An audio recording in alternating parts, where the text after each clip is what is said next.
Hello, everyone, and welcome to Lords of the Night. I am joined, as always, with Ranting Monkey, the Lord of Pain. Hey, everybody. And Some Dumb American, the Lord of Penguins. Hi. And I'm your host, Scribe, the Lord of I'm less weird than Hank Green, apparently. According to SDA, anyway, before the stream began. How are you guys tonight? I'm good. I'm okay. Good and okay. Well, I'm making progress from how I've been the last few days, so yay! we're gonna call it a win. And good evening, everyone in the chat. Let's see. I don't think we have anything exciting going on before we begin, save for Monkey Dick, Jim Jones, movies. And if you have not already, please hit the like button down there at the bottom of the screen. Mm-hmm. Please hit the like button. Please, please, please. So do we have anything to cover beforehand, or?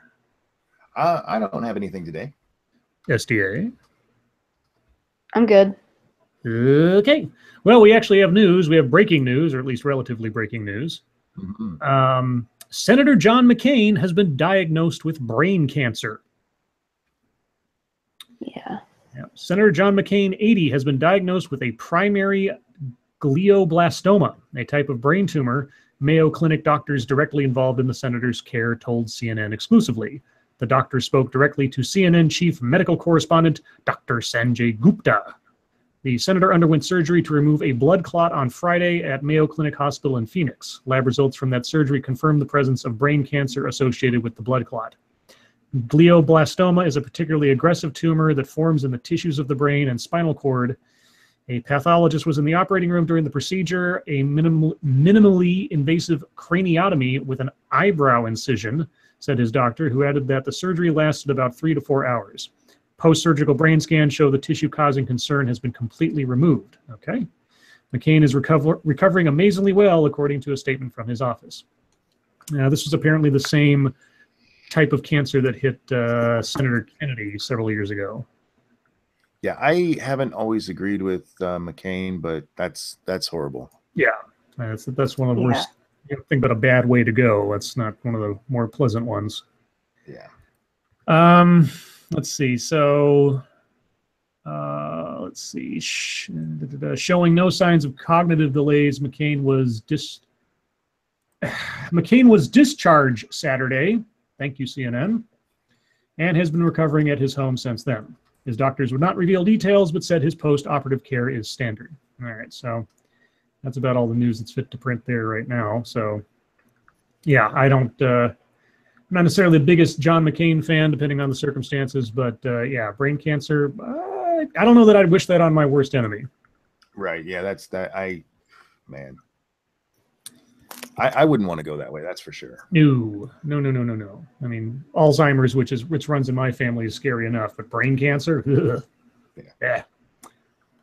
Let's see. What's this? Oh, Terry Diamantis, thank you very much. I won't be able to watch the stream tomorrow. Pretend I chatted something really funny during it. Random item for the ad. All right. Well, I will pull up the.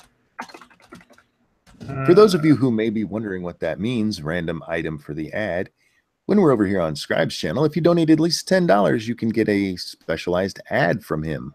You can either pick the product or let him pick himself, which is usually done through the random product generator over on, not product generator, product viewer, I guess, over on Amazon. So, right. Yeah, well, it's a third-party thing that somebody set up, but yeah, I just use that. And yeah, you can pick the item or you can pick your nose, one of the two. I don't know. Either way works. That was weird. Yeah, well, but not as weird as Hank Green. No, it was weird. What did I miss there? I don't know. She just said Hank Green is weird, but you're not as weird as he is, Scribe, or something like that. Okay. Yeah, no, that's the whole context of that's the entire situation. Yeah, that was about it. I don't know what weird she was referring to in regards to Hank Green, just that he's weirder than I am. So I would agree with that. I mean, like, only slightly, though. Okay. Only slightly. It's a matter of degrees, is it? Yeah. Okay. Well, then, that being said, the other big news today was the CBO report regarding what would happen if Obamacare were repealed, now that the Republicans have failed to get enough votes to actually pass their health care plan. They say they're still going to move forward on repealing Obamacare, but what would that mean? And this is from CBS News, NBC News, but they left the W off of Washington. Nice. You know, the little location that says where the story's coming from, it just says Ashington. So, all right. Ashington, wherever Ashington is. A Republican Senate bill to repeal Obamacare would cause 17 million fewer people to have insurance within 1 year, premiums to jump by 25%, and insurers to pull out of countless counties across the country, according to a new report by the nonpartisan Congressional Budget Office. They're doing that already. Fuck. Okay, keep going. I'm sorry. Okay. Right. Analysis after. That's fine. The legislation, dubbed the Obamacare Repeal Reconciliation Act, would eliminate Obamacare's taxes and, starting in 2020, cut off funding for its Medicaid expansion and for federal subsidies to buy private insurance. It would also end the individual mandate that penalizes people for not having insurance.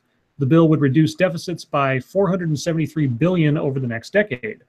After 2020, the CBO estimates, half of the nation's population would live in a country where there were no insurers at all in the individual market. By 2026, 32 million fewer people would have insurance compared to Obamacare, and premiums would have doubled. President Donald Trump has repeatedly suggested. NBC, are you really CNN? Is there like the same, dude. Is there like one place where all the news stories are written and the news networks just sort of like pay to license these stories and then put them up on their own websites? This is ridiculous. Okay. I will read it as it is written. President Donald Trump has repeatedly suggested Republicans pass a repeal-only bill, which would take full effect after 2 years, as a fallback option if they can't agree on how to replace Obamacare. At a lunch meeting with Republican senators on Wednesday, however, he encouraged Republicans to continue working on their own alternative, saying Americans, quote, need a repeal and a replace. Republicans in the House and Senate passed a similar version of the repeal bill in 2015, but it was vetoed by President Barack Obama. 3 Republican senators have said they oppose a repeal-only bill this week, enough to prevent it from passing for now. The CBO has yet to score the latest version of the Senate's plan to replace Obamacare, the Better Care Reconciliation Act, which currently does not have enough votes to pass after key Republicans announced their opposition on Monday evening. So there you go. What were you going to say, Monkey?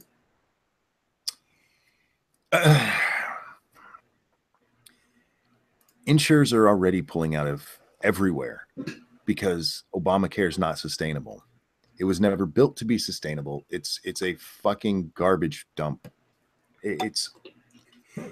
So throwing that out there is nonsense. Throwing out the 17 million people will have less insurance or won't have insurance. Of course they won't, because they won't be mandated to carry it anymore. That's a big part to remember there. Before Obamacare passed, this was something that was glossed over, but if you actually did the research, you would see most of the people who didn't have insurance didn't want it. They made that choice.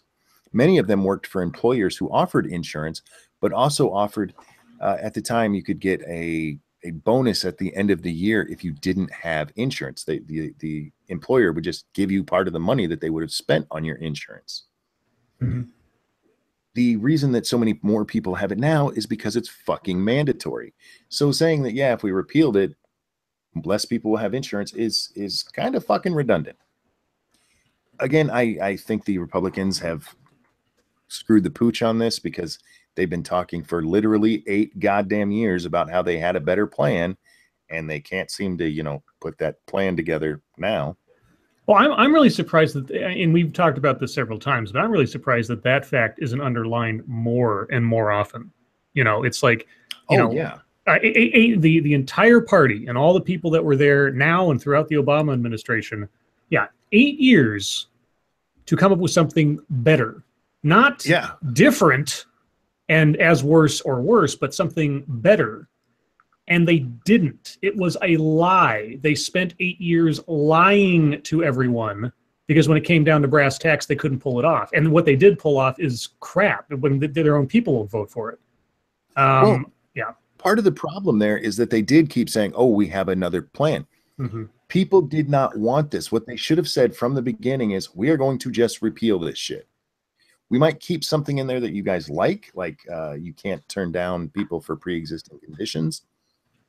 But you also have to, at that point, tell people, by the way, that's going to make everybody's premiums go up because once we do that, we're forcing people to pay for these conditions that are going to require more claims. So they should at least be honest about that part. But they've always thrown in this repeal and replace as though what happened back in 2009 was that people were just upset that this was passed and it wasn't a good enough healthcare bill. It wasn't. Mm-hmm. People didn't want the fucking healthcare bill. Mm-hmm. So they should have been honest all along and just said, yeah, we're just going to repeal this shit. Right. Yeah, it's like it's not enough that we can show that the president's plan and all his efforts were flawed from the get-go. We have to outdo him at the same time. Yes, exactly. We're gonna out Democrat a Democrat. No, just say you're gonna fucking repeal it. So the ad. Sorry. Real quick, they don't have the votes for that either. No, they don't.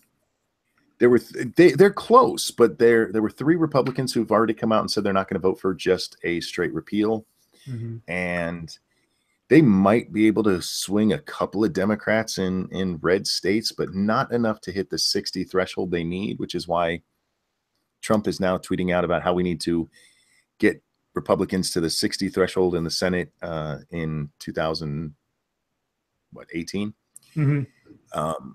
That's not going to happen either. No. Midterm elections always go to the other party. If you look over like the last, I think it's 50 years, it's only the party in the White House has only gained seats like twice. Yeah, if the Democrats don't sweep in 2018, I will be amazed. I don't think they will. I think they're going to take a couple of seats, and it's going to be shown as, oh, everyone's against Trump, of course, but I don't think Trump is even as hated as they want to paint it out there in most of the country. I really don't. I think the problem that Republicans are going to have is very similar to what really hurt Al Gore when he ran for president, when he tried to distance himself from Bill Clinton. Republicans don't want to be associated with Trump, and what they should be doing, not necessarily embracing him as a person, but at least embracing, okay, he's our Republican leader. We're on board with trying to work with him at least. And they're going to end up shooting themselves in the foot. The Democrats aren't even going to have to do anything this election, just run. Well, I don't know that I'd give them that much credit either, but I guess we'll see. Let's see. I have an ad for Terry now. I'm so efficient. I was able to do it during that. Now let's see if this gets this stream demonetized. Do you like knitting? Do you want to knit like Asians do? Then you need to become a nitwit with Terry Diamantis brand bamboo knitting needles. Warning, keep them away from panda bears. Did you say knit like Asians do? Bamboo? I don't know. Okay, I'm with you. I just wanted to make sure I heard that properly.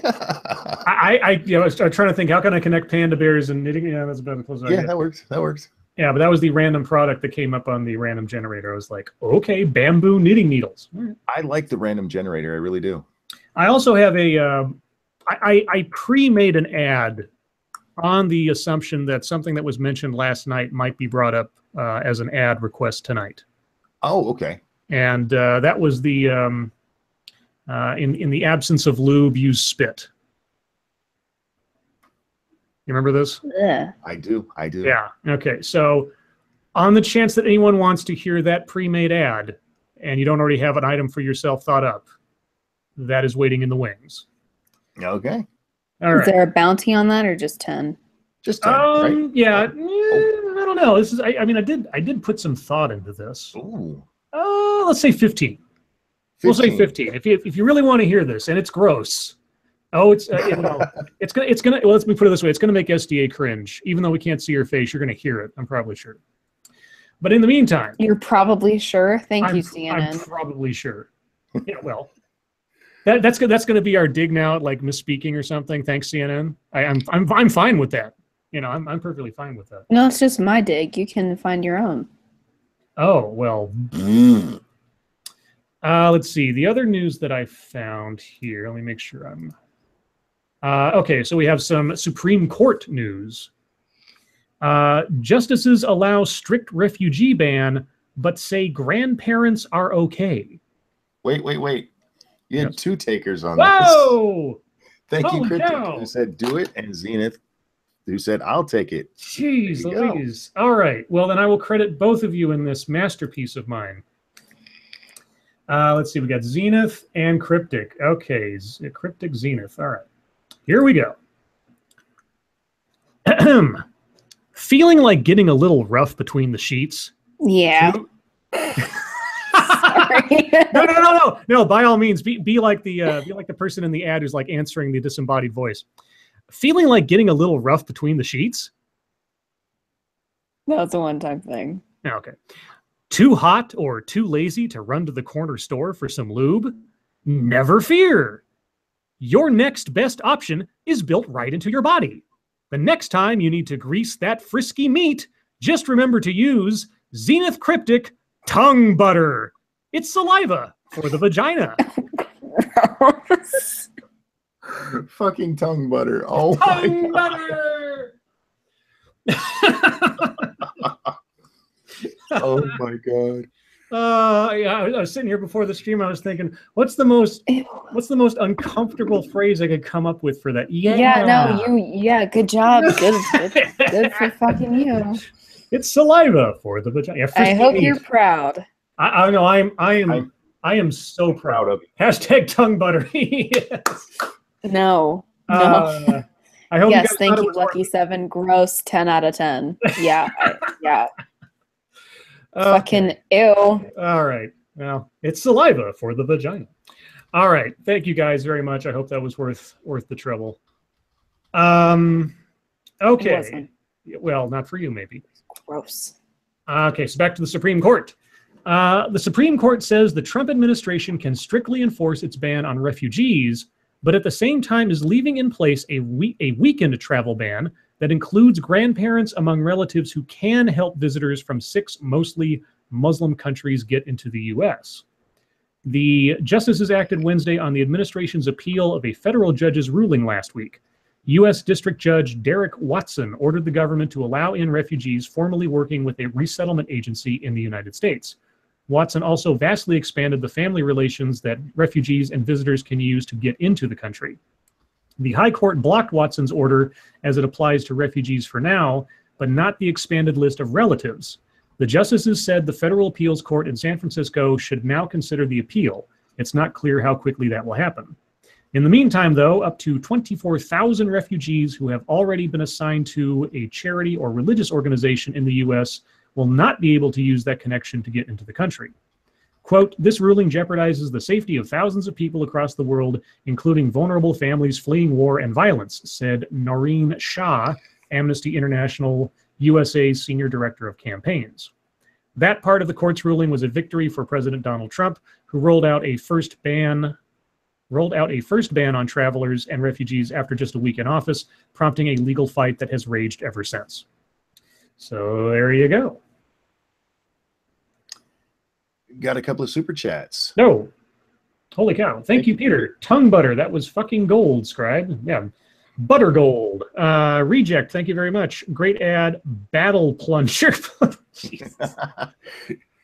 Oh my God. Okay. A battle plunger. Okay. I will think about that one, and I might get to it during MSS News. Battle plunger. Okay. Oh, well, there was a. Is that in reference to that picture that was posted a few days ago? Somebody posted this picture of what looked like a mace, or like a homemade mace. It was like a little metal top that was all, ribbed and everything. Yeah. Battle plunger. Okay, I will. I'll keep that in mind. Let's see. So now, unless I've missed something else, no. Okay, we are on to potpourri. SDA, are you ready? Okay. Yeah. We have Colorado pot. We have Saudi miniskirt update. We have Officer McDonald's. We have a Florida man, and those are your options. Florida man. Florida man. Okay. In another wise move by a Florida man, Florida man threatens to be judge's quote biggest nightmare. A convicted drug trafficker is accused of stalking nearly a dozen judges in one Florida county by making obscene phone calls and sending letters in which he threatened to be their, quote, biggest nightmare. Excuse me. Todd Watson, 53, was arrested Tuesday in Fort Lauderdale on 15 misdemeanor charges, including 5 counts of stalking judges and 10 counts of making obscene calls. Investigators said Watson was sentenced in Broward Circuit Court in 2011 to 6 years in prison. Watson began stalking and harassing judges after his release in March, according to a 39-page complaint. The complaint said he called a Jewish judge Hitler and an African-American judge Uncle Tom. Jesus. Let's see. Quote, I pretty much have never seen someone so dangerous, reckless, and relentless in my entire life, Broward Sheriff's Detective Joseph Kessling said during Watson's first appearance hearing. He's made it perfectly clear that he's a nightmare, he's free, he's not going away, and he is not going to stop. Let's see. Oh, Watson also has visited some of the judges in the courthouse. On April 18th, he knocked on the locked door of one judge's chambers and tried to barge in when an assistant answered. The judge pushed a panic button and deputies responded. Yeah. So he's in jail. Like prison? Sorry, apparently so. He's in jail on a $100,000 bond. Yeah, making threats against judicial officers is, I think that's a specialized crime. I could be mistaken. Yeah, I know it is in some places. Sanguine, thank you very much. Time-traveling murder mystery. Did you ever see the movie Time After Time? But okay, I will. You make me do these movie plots. I like movie plots. Yeah, I'll have to. That might be another one that I have to carry over to tomorrow, depending on whether I can think of something worthwhile in the meantime. Okay. Let's see. So we have remaining Colorado pot, Saudi miniskirt update, and Officer McDonald's.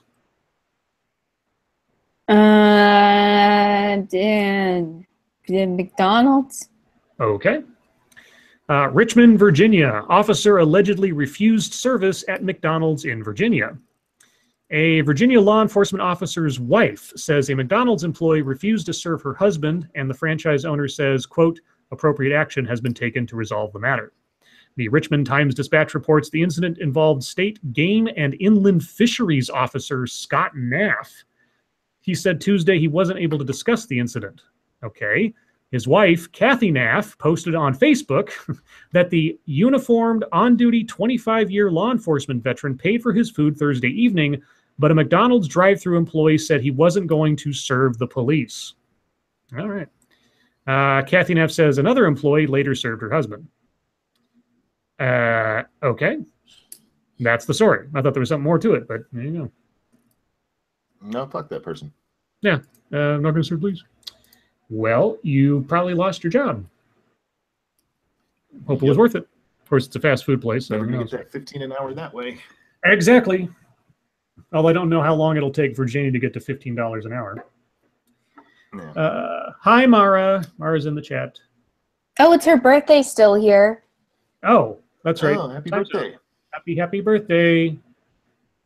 Monkey. Crikey. Sing happy birthday. Crikey. Happy birthday to you. Happy birthday to you. Happy birthday, dear Bay. Happy birthday to you. Yay. Crikey. Crikey. I don't do it as well as you do, but I enjoy saying it. G'day, mate. Crikey. Stop. It's her birthday. What's wrong with you? Don't torture her on her birthday. That's how I celebrate. That's how I celebrate Australia. It's how you be A douchebag. That's how I What? celebrate. What? I'm a douchebag now. First, I'm not as weird as Hank Green, but now I'm a douchebag. Yep. That means he's a weirder. Was he douchier? No, Okay, so Okay. I'm less weird and less douchey than Hank Green. but a little more autistic. Oh my God. Wow. Damn. Are you saying that Jesus. there's something wrong with being autistic? Yeah. Yeah.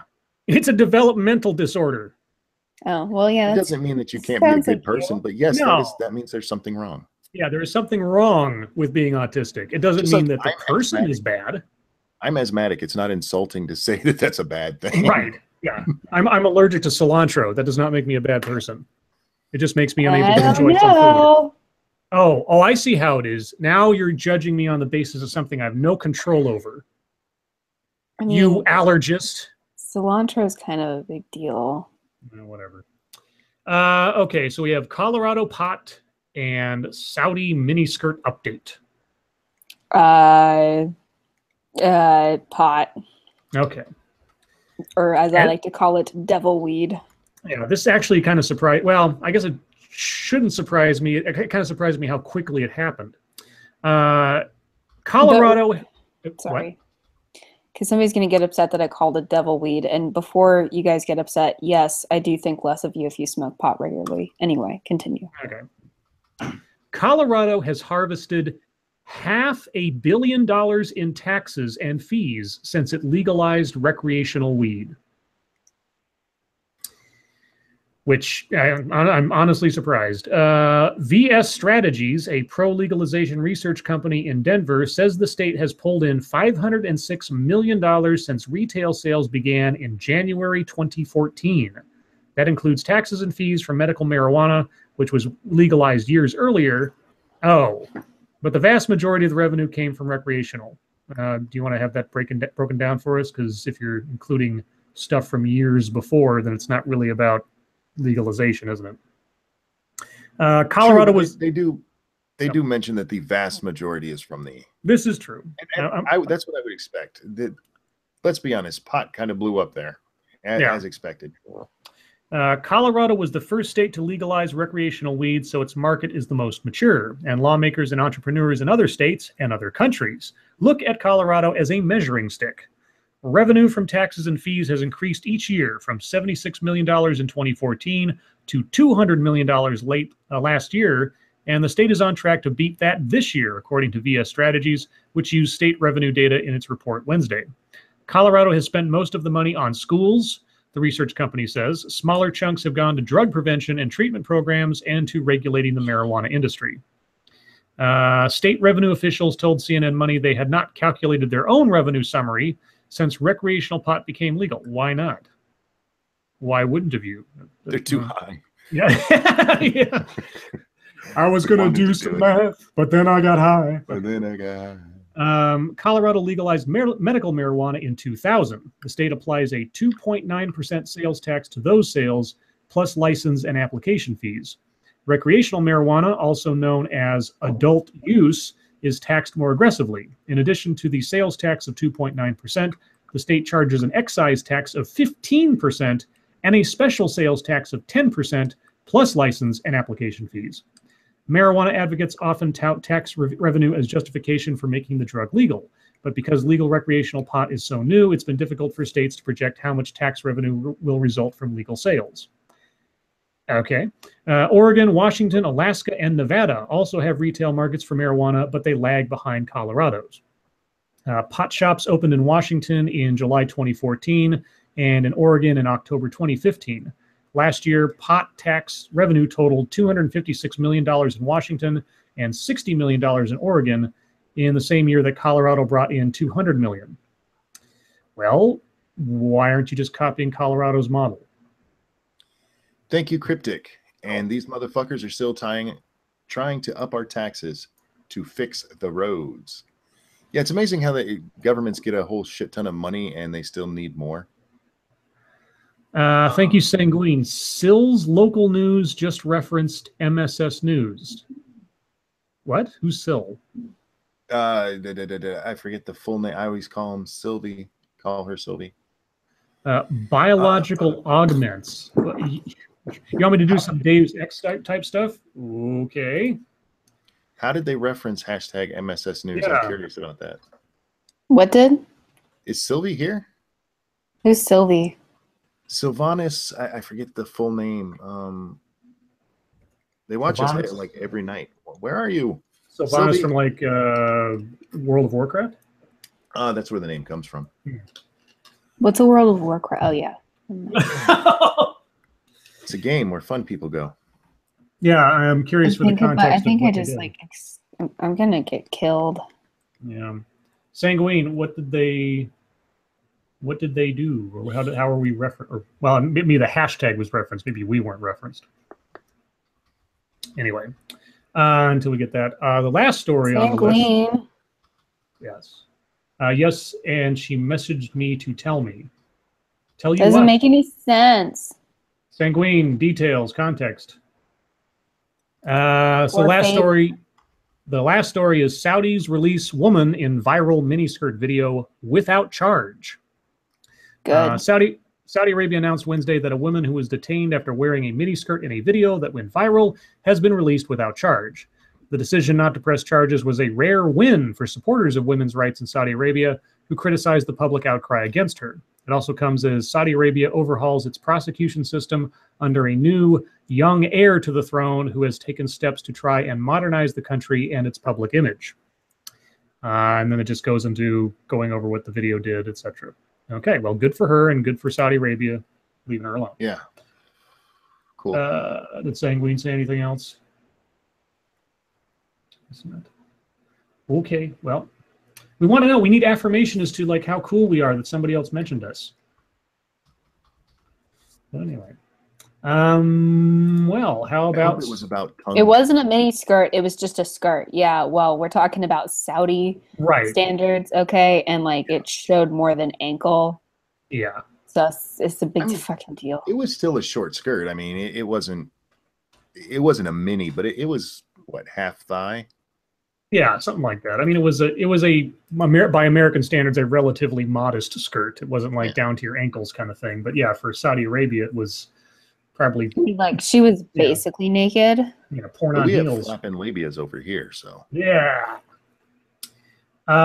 So hey, Monkey or SDA, you want to do some MSS news? Speaking of which, while I do a couple of ads. Spunky. Wait. Sanguine says that Sylvie said they said, let's check Twitter with hashtag MSS News. They're poaching. Stealing our source? Go fuck yourselves. They're poaching. Motherfuckers. Who is... Okay, this means war. Who's poaching us? Who's the streamers that are poaching us? No, this isn't streamers. This is local news. Local news? This is a local news channel. Wait, did we take someone's news call sign by doing MSS News? Check that, remember? Oh, that's right. It was like there was like 3 or 4 things from some Russian deal from months ago. Yeah, we staked our claim, them fuckers. If there's any chance that whoever this is caught the video of that or can like capture the video of that, I would love to see it. Because that's weird. Or if we can find out like what entity said that. I mean, maybe they do have some kind of that claim would to the like we're talking their local news, so we can't find out that. Well, yeah, I suppose. Yeah. Well, depending on, it'd be different if they lived in like Los Angeles. I don't know where they live, but right, yeah. Okay. Well, if you have any more Send it information, to me. I won't dox you much. Yeah, I'd just be curious to know the more context for that. But anyway, speaking of which, you guys want to do some MSS news? Somebody go over there and put something just really fucking horrible on hashtag MSS News for me. Let's go to MSS News. Midget Lots of porn. Jew jokes. Yeah, midget porn. What? Oh, bastards. Anyhow, well, we're moving up in the world. Local news has noticed us. I know, I guess. And not just noticed us. They think we're cool enough they're poaching from us. Mm-hmm. Mm-hmm. Mm-hmm. Pat, MSS nudes.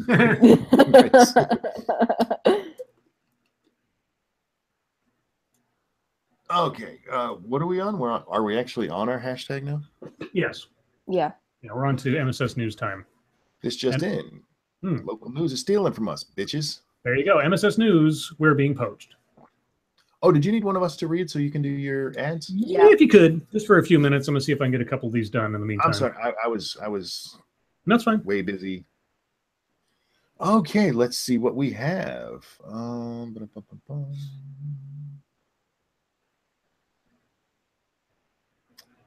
We did that story.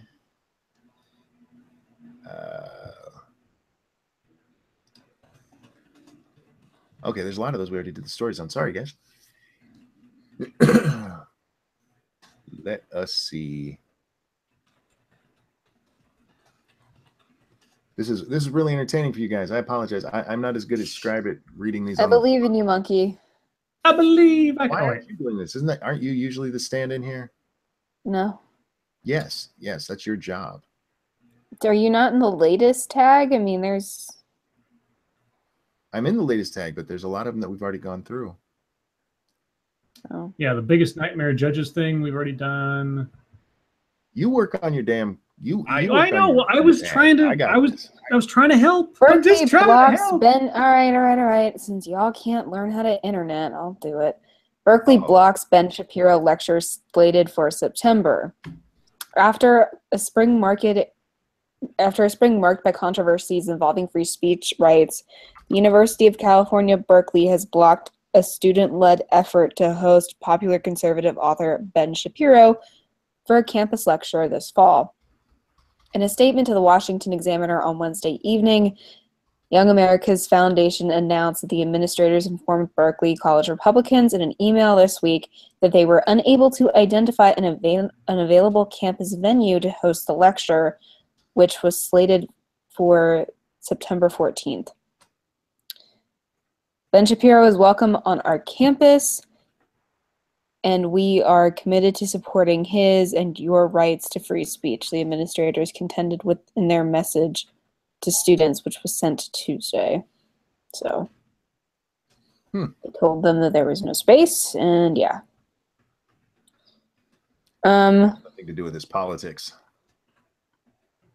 How did you not find like the latest stuff in this tag? Like there's stuff from like a minute ago. Are you giving me shit? Yeah.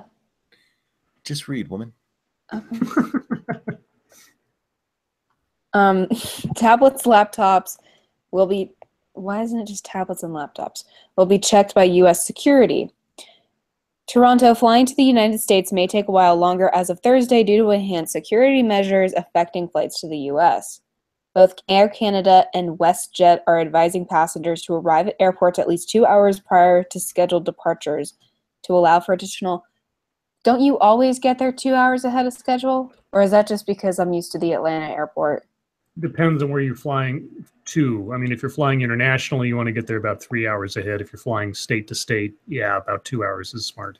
I thought that was just...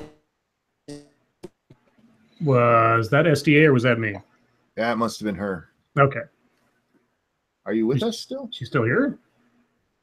Yeah. Okay, you completely roboted off into oblivion there for a second. How was I? Why is this Kyle saying that I was being a dick? I'm not being a dick. Just reading the news. Air Canada says in an advisory that heightened security introduced by the U.S. Department of Homeland Security beginning today requires enhanced screening of personal electronic devices such as tablets and laptops. And you know what? Fuck the Canadians, I guess. They're the dangerous ones. We can't have Justin Trudeau getting in here. Okay. Ew, gross. This Tour de France cyclist legs are a thing of horror and beauty. No, they're mostly just a thing of horror, but that's okay. It goes without saying, leg day is very important. Leg day is every day for Tour de France riders. A photo of a Polish cyclist's legs is captivating social media, showing a map of bulging veins stretching across his sunburned skin. I saw that picture. It's pretty gross looking. It's so gross. Mm-hmm. Just keep that under your little tidy whities or whatever. I commented on that on Sugar Tits Twitter, and she liked it. And I said, Aw. bikers, they're so vain. No. Oh, Just, I just saw the picture. ew! This comes from staff reporter Jack Cochran. Why? Gross. Family gets HIV testing after catheter found in ice cream tub. Oh! Gross. A family gathering in Quebec to celebrate the arrival of a new baby boy suddenly turned sour this weekend when someone discovered a piece of a catheter inside ice cream. Gross. 3 people had already started eating the something brand ice cream flavored with pecan nuts, chocolate, and double caramel. Ooh, that sounds good. When one of the guests knew the new grandfather felt something hard in his mouth. He spit it out and saw it was a piece of a catheter. It was something, God, gross. There was something dark on the tip, and the family couldn't tell if it was caramel or blood. Oh. Oh. And now they're being tested for HIV and hepatitis. That is How that the is fuck does a nasty. catheter get into ice cream? Yeah. Nasty. Sweeper Steven, thank you. Just stopping in before I clock into work and had to say I liked the live stream you did yesterday with Satsu, yesterday, Monkey, but the only thing missing from it was a blue vest. Oh. Nice. And you guys pick. Okay, I'll figure out another random for you, Sweeper. I do have an ad ready, though, in the meantime, real quickly. In the battle of clogged pipes, a greenhorn just won't do. You need a warrior. Introducing Reject Battle Plunger.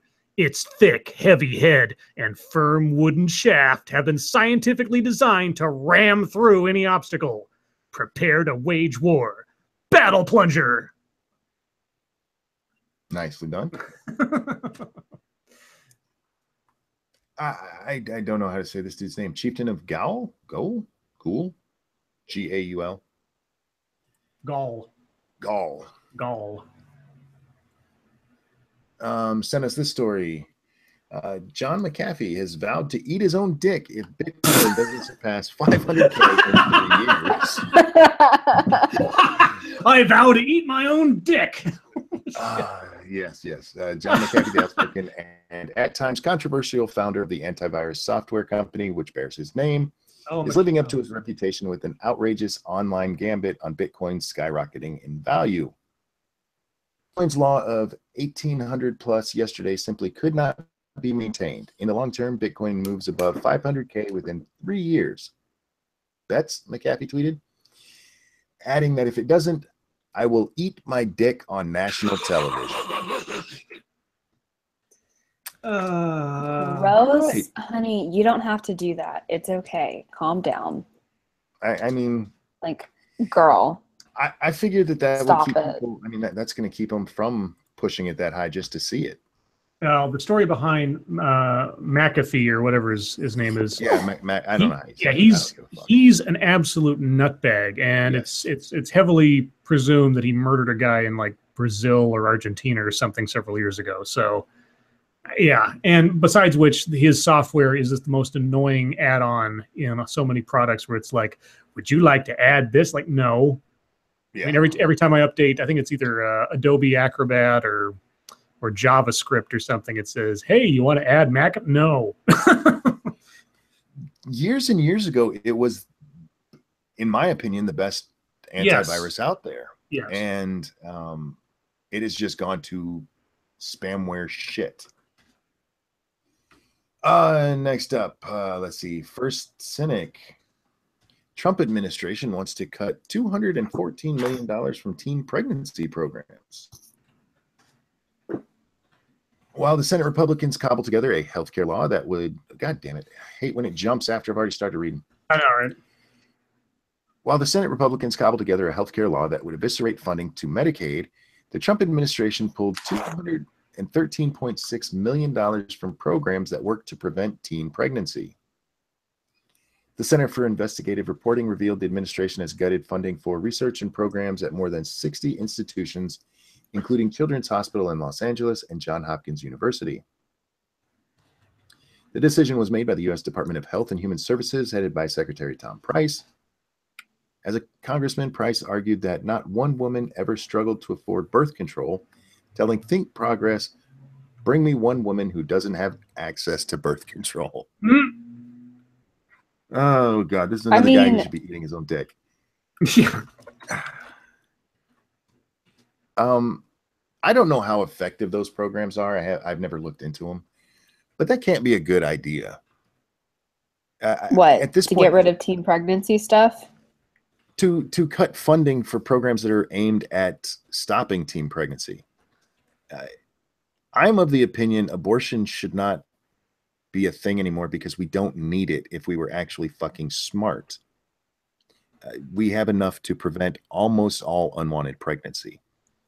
And to me, that's where we should be focusing things on is educating people and helping stop them from getting pregnant in the first fucking place. And to cut 214 million is like nothing for our budget. There's so many other things they could be cutting right now before they start getting to programs like that, in my opinion. Just saying. I got another ad to read because I'm just pumping them out today. Okay. At Sanguine Labs, we don't believe the human condition is the preferable state of being. That's why we've created our More Human Than Human line of designer organs and bodily enhancements. Jump higher, swim faster, live longer. Become more human than human. Sanguine Labs. Biology is no barrier. All right. Do we have time for... Oh, nice ad. Nice ad. Do we have time for one more? Sure. Lyft driver charged with hurling dog during road rage brawl. What? What the fuck? I'm upset. I'm mad. No. The only reason that I read this story is because my favorite part of the movie Anchorman is when Jack Black takes the dog and drop kicks it off the bridge. Oh yeah, that's right. That was the funny that made my stomach hurt the first time I saw that. Oh my God, I laughed so hard. For the record, the dog is okay. It's recovering. Montclair, I'm guessing that's in New Jersey. A Lyft driver allegedly caught on camera tossing a dog out of a car during a road rage quarrel is now facing animal cruelty charges, authorities said Tuesday. The New Jersey SPCA Humane Police filed criminal and civil cruelty charges against Mark Dion, 22, of Montclair, who authorities say was caught on video over the weekend throwing a dog onto the sidewalk.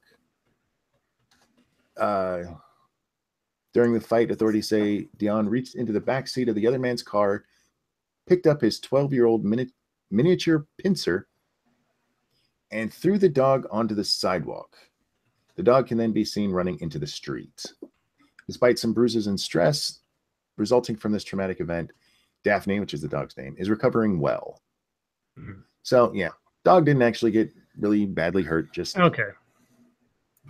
But yeah, it just reminded me of the Anchorman thing, which even thinking about that still makes me laugh. It's not funny. I've never seen Anchorman. I wouldn't recommend that movie for you. But the scene with Jack Black drop kicking that dog is funny as shit.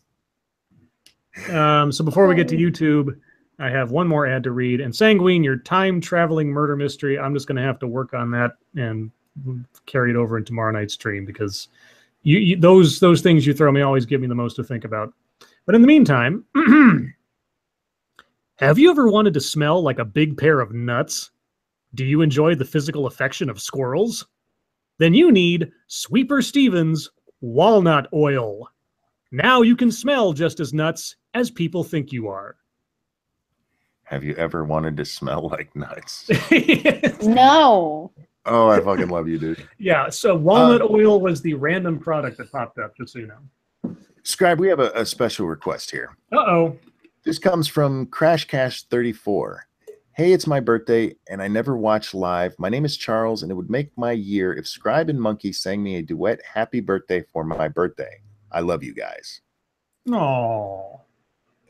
First of all, happy birthday, Charles. Mm-hmm. Are you ready? Do you want to sing off one or the other or just together? Just together. Okay. You want to Ready? count us down, SDA? No. Okay, fine. 1, 2, 3. Happy birthday to you. Okay, let's try that again. We can't even do this right. Okay. You're singing really slow. Oh, okay. Do we want to sing it slow? Happy birthday to Okay. you. You want to do Marilyn Monroe? I can do Marilyn Monroe. Okay. So Sure, in the let's do that. key, Ready? in the key of Marilyn Monroe, 1, 2, 3. Happy birthday to you. Happy birthday to you. Happy birthday, dear Charles. Happy birthday to you. We're awful. We need to practice. That was awesome. We definitely need to practice, but that was fine.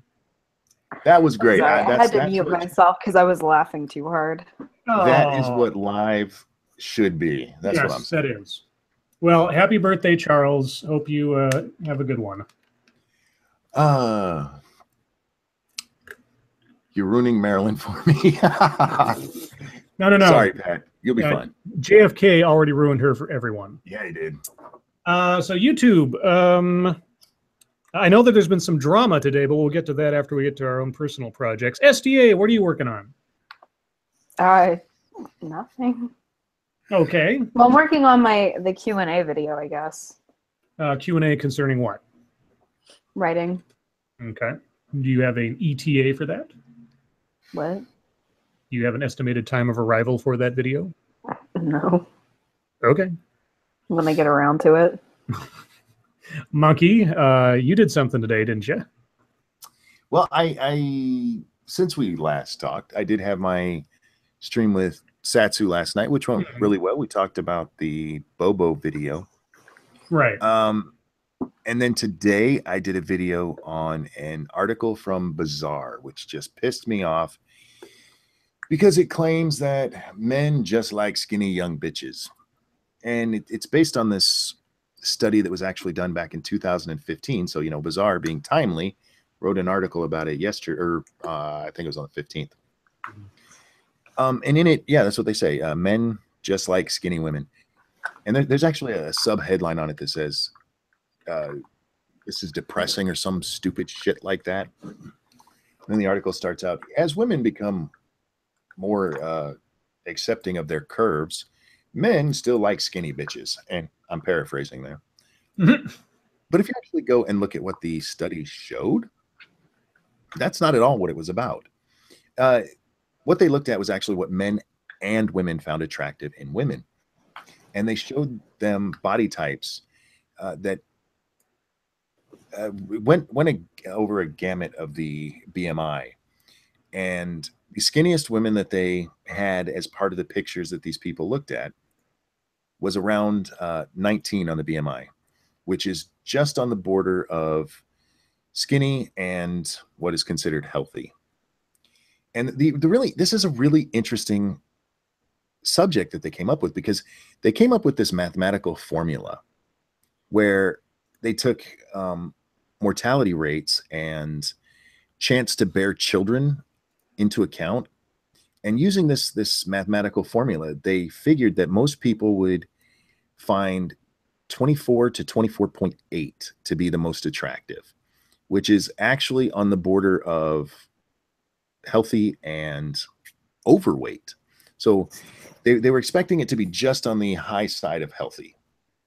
And what actually happened is it turned out that it was on the low side of healthy. And the really interesting part comes in when they asked the people how old they thought the body images were. The really skinny people, but the 19 on the BMI, they said they thought was between 17 and 20. And that's really interesting because that is where women tend to be most fertile. And they weren't looking at pictures of actual women. These were body types they were shown. And again, this is men and women saw it this way. The heavier women got, the less attractive people found them. And it's not just based on the size of people, it's based also on how old they thought they were. And what this is leading researchers to think is that maybe it's, just part of our brain that tells us young, virile women are the most attractive. And it doesn't really have anything to do with their body type. It's their age and how likely they are to give us children. And Bizarre takes this and boils it down to men don't like fat bitches. And it just pissed me off because this is a fascinating study of the human brain. Mm-hmm. And they could be wrong. There's a lot of variables to go in there. But if that is a thing, what this shows is all of this nonsense about women having body issues because of Barbie or skinny models on TV is nonsense, because even women rated the skinny and younger body type as more attractive. And that's not something that, it's not because they saw a Barbie. They weren't looking at some white chick with blonde hair and, all made up and 6 foot legs. And it was just 6 foot legs. Legs go out of their neck. Damn. You know what I mean? No. So you can't, if this is actually just part of our primitive brain, maybe we can stop bitching and moaning about body types that are, forced on women. Maybe that is just what women and men see as the ideal body type, not because it is, but because that is what is the most likely time to propagate the species. Mm-hmm. And for them to fucking boil that down to men don't like fat chicks pissed me off. So I had to make a video about that. As you can tell, I'm not passionate about it at all. I fucking hate when people take science and just ruin it. Yeah. Oh, Pat says something here, and I do want to address this because I got a lot of comments, and I'm actually probably going to make a follow-up video here. He says, I love thick women. I can't stand obese victim complex having women.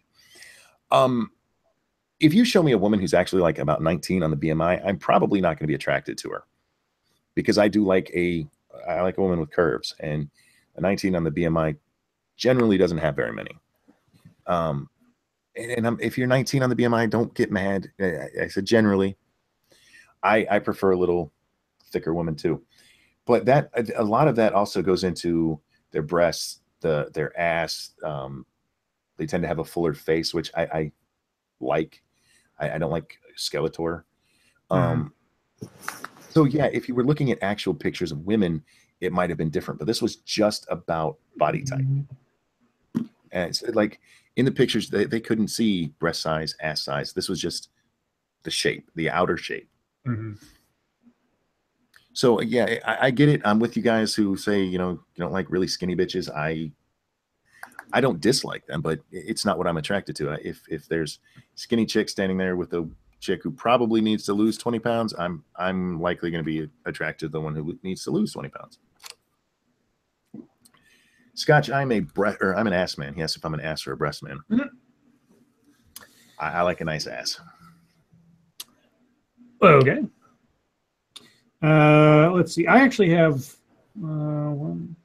Well, aside from the one I posted today, I have 3 other videos in the hopper, technically, because I've written just like script after script the last couple of days. But the little one I posted this morning was from our friends at The Root, who had profiled, I'm not quite sure when this actually happened, but a Black Women's March that took place recently. And this was organized in response to the fact that the Women's March that happened earlier this year was too white. And so, then the logical response then is to have a march that is specifically for one race, to the exclusion of anybody else, or at least the implicit exclusion of anybody else. And I loved how one of the speakers they had said something to the effect of, this is a march to celebrate who we are. I'm like, no, it's not about who you are, because it doesn't matter who you are. If your skin's the wrong color, you don't belong here, right? Mm-hmm.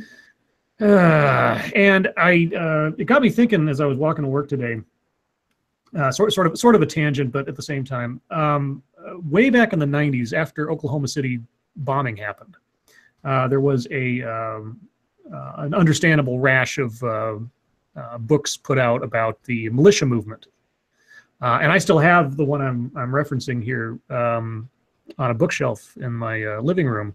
It's called The Gathering Storm, and it was written by some guys from the Southern Poverty Law Center. And for whatever else you might say about the Southern Poverty Law Center, they know about their white supremacist organizations. And it talked a lot about the militia movement and the separatist movements and all those other kind of things, and their basis in the KKK and things like that.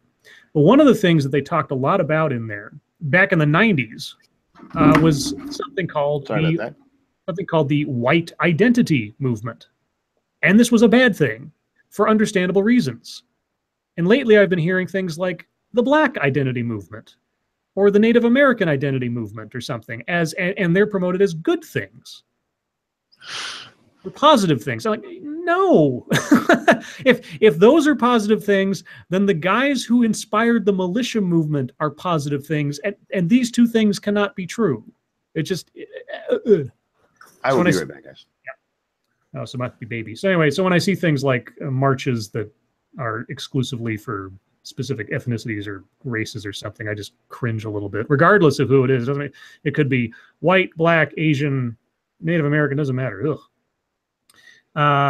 Phobos Media says, Scribe Light, where's my shitlord identity movement? I think you're in it right now. I think being on this stream and watching videos like ours is probably it. But the other videos I'm working on, I've got another short one in response to a video from Fusion about another deportation story. It's about what you would expect, I think, at this point.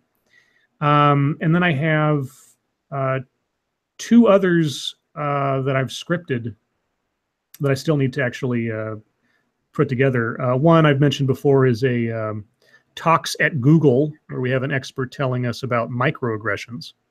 I don't cover the whole talk, but just like her introductory gambit into explaining what it is, which is entertaining enough.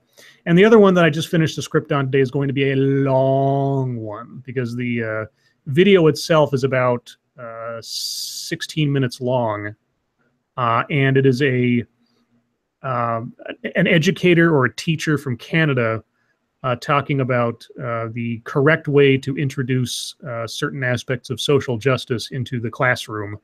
I believe he's advising teachers, or at least educational administrators, in this little talk. It goes on for quite a while. I'm still debating if I'm going to do the whole thing or cut out certain chunks. But it's really hard to do that because it's hard to maintain context to everything someone's saying if you take pieces out. But anyway, I should have the deportation one done and posted tomorrow, and the other ones, I'll probably do the Google Talks one after that, and then the educational one, which will be the next episode of Curriculum of Fear, might take a few days because of the length and the amount of stuff I have to do for it. So there might be other videos in between posted, but that'll be coming at worst early next week, I think. So with that out of the way, the other YouTube drama today, I don't know, SD, what do you want to do first? Do you want to do Linda Sarsour? It's not really, that's more Twitter drama, but it kind of bled over into YouTube stuff. We have Linda Sarsour, or we have Blair White and Onision. I guess Linda Sarsour. We can start with that. So the Twitter account for the Women's March, the same Women's March that I referenced earlier, that happened earlier this year, that will be probably an annual thing now, posted a celebratory video, or picture. I think it was either her birthday or anniversary or something, of Asada Shakur, if I'm saying that name correctly, and highlighting her as a female icon of rights movements and things like that, save for the fact that she was a member of the Black Liberation Army, and back in the 1970s, she shot and killed a state trooper, and then escaped from prison, and has been a fugitive from justice in Cuba ever since. And so Jake Tapper at CNN sent out a tweet questioning why they would post something like that, you know, a cop killer, and celebrate that person. And then Linda Sarsour responded, being all nasty to Jake Tapper for being I don't know, like a sexist or something or whatever. And then they got into this little Twitter war with Linda Sarsour, a supporter of Sharia, although somehow that's going to work in Western countries, defending a cop killer for women's rights against a journalist who made nothing up about the person he was criticizing. Philip DeFranco did a pretty good breakdown on this, and it was quite entertaining in a way, but also kind of disturbing. Yeah. But then, yes, Scott says, what? Wait, CNN, a person from CNN has a brain? Yes, it's true. I mean, not everybody at CNN is quite off their rocker, or you know, a broken clock is right twice a day kind of thing. But then we had the thing that I didn't know it was coming, but then when I saw it posted, I had to watch a few minutes of it. Blair White versus Onision. The two of whom have traded videos against each other a few times in the past, and now they were face to face on a stream. What did you see when you went to watch it, SDA? The beginnings of a pissing contest I wasn't interested in enough to stick around. Like, I don't really know what else to say. I mean, it was pretty much just like, oh, you're a yeah, and then he was like, yeah, well, you're a nah, and then she was like, yeah, and they were like, yeah. It's just all I heard, honestly. Yeah, I gave it about 5 minutes. I wasn't sure what it was about. I just saw the post saying, you know, live with Onision and Blair White. I was like, what? This was like something that I hadn't imagined would ever happen to begin with, but I watched about 5-6 minutes of it. And yeah, it was Blair trying to say something and Onision interrupting her, and then her saying, wait, you asked me a question, I'm trying to answer it. And then Blair getting a little flustered because she was talking to Onision, and him just being smarmy at her. And yeah, I was just sort of back and forth. I thought, what? I didn't even know what the point of the quote-unquote conversation was, but I could see that without some kind of moderator or some kind of structure to it, it was just going to be catty back and forth. Well, and what do they even have to fucking debate? They just don't like each other. I mean, yeah. I don't know. Like, I just didn't give a shit, honestly. And look, if you engage with stupid, I don't dislike Blair. Mm-hmm. But I wasn't really on her side, because it's kind of like, well, I mean, you jumped into the pool, so what do you mean? I don't know what to tell you. Yeah, I didn't see the Drown, point I of mean, it. like, if you swim out into the ocean without a lifeguard and you drown, I don't know, like, I'm just not that upset. Yeah, I was challenged to see what the purpose of it was, say for just sort of like novelty shock value of these two people coming together and talking or yapping at each other or something. Yeah, no, and like I said, it's not that I had any dislike for Blair. I mean, like, if Monkey did this, I would be like, I'm not rooting for either one of you, because this is just a pissing contest. It's dumb. I mean, I kind of feel that way about the whole Vegan Gains thing. When Monkey talked to Vegan Gains, I'll tell him so when he gets back, because he's, you know, dealing with the baby. But I mean, I find it hard to root for one side over the other when it's just a pissing contest for no reason. Yeah, I mean, if Onision was like some consistent advocate for something even passingly intellectual or even pseudo-intellectual.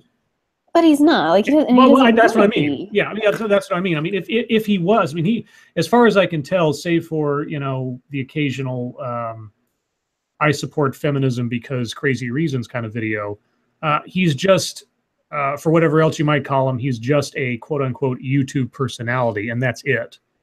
If he stood for something, if he was, yeah, right. Yeah, if he was a pundit, and he doesn't want to be, and he doesn't pretend to be either. Yeah, I mean, Blair is at least a consistent social commentator, and that's primarily her focus. If Onision was something similar, like if he was a Steve Shives-ish type person, even if you disagree with him, at least, you know, he's got a point of view that he's trying to express. then maybe there could be something interesting. But Onision's not that guy. And Blair, yeah, I think it was just a bad mix. I mean, it's I guess popcorn entertainment for some people, but whatever. Yeah. Well, and I'm just gonna say this to Monkey's face so that people don't think that I'm just saying shit behind his back. I viewed this the same way that I viewed Monkey, you debating vegan gains. Like, obviously, I'm friends with you, but I don't really give a shit who wins because it's more or less just popcorn entertainment for me. And at the end of the day, there is no real winner. I have no problem with that. Yeah, and I know you wouldn't. I just, because I said it while you were gone, I didn't want people to think that I'm just saying shit behind your back or anything. Like, I'm not. I just, and it didn't really interest me. I mean, the first couple of minutes, because they're just like kind of bitching back and forth a little bit. He's got this stupid whatever fake blood on his face. I didn't understand what that was about. Well, he just got done filming a video and he doesn't have a towel to wipe his face off or whatever. Well, that's why you use tongue butter. Ew.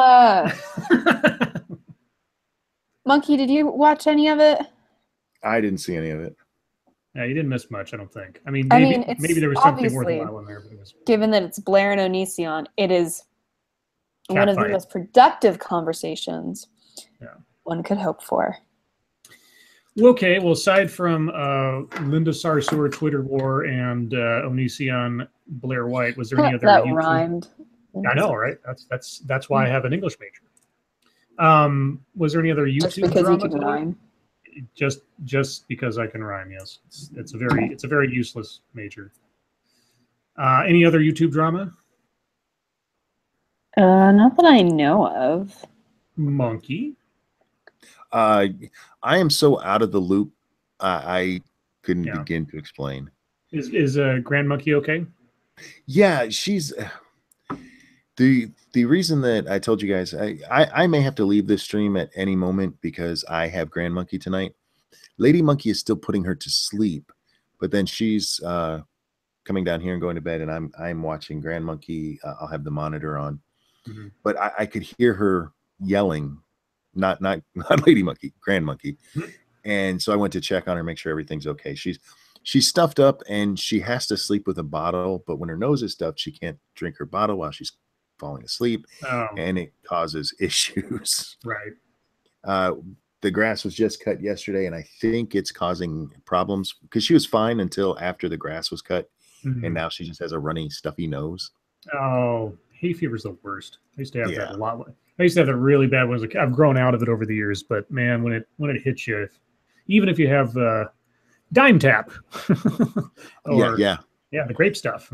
But I used to have like the worst allergies ever as a kid. I don't get allergies anymore, thank goodness, but they're awful.